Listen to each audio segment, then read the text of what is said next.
400 কোটি টাকা নয়, প্রায় 4000 কোটি টাকার মালিক হয়ে গেছেন বলে জানা গেছে প্রধানমন্ত্রীর আলোচিত সেই পিয়ন জাহাঙ্গীর আলম।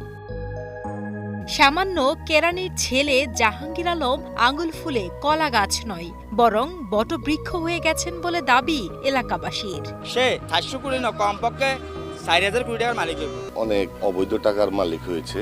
শেখ হাসিনা বলছে 400 কোটি টাকার মালিক, আসলে বাস্তবে 4000 কোটি টাকার মালিক হবে সে। নোয়াখালীর চাটখিল উপজেলার জাহাঙ্গীর আলম সামান্য পিয়ন হয়েও এলাকায় প্রধানমন্ত্রীর পিএস সেজে নানান অপকর্ম করার পাশাপাশি দেশে বিদেশে গড়েছেন অঢেল সম্পদ। প্রতিনিয়তই প্রধানমন্ত্রীর নাম ব্যবহার করে ক্ষমতার অপব্যবহার করেছেন বলে জানান স্থানীয়রা।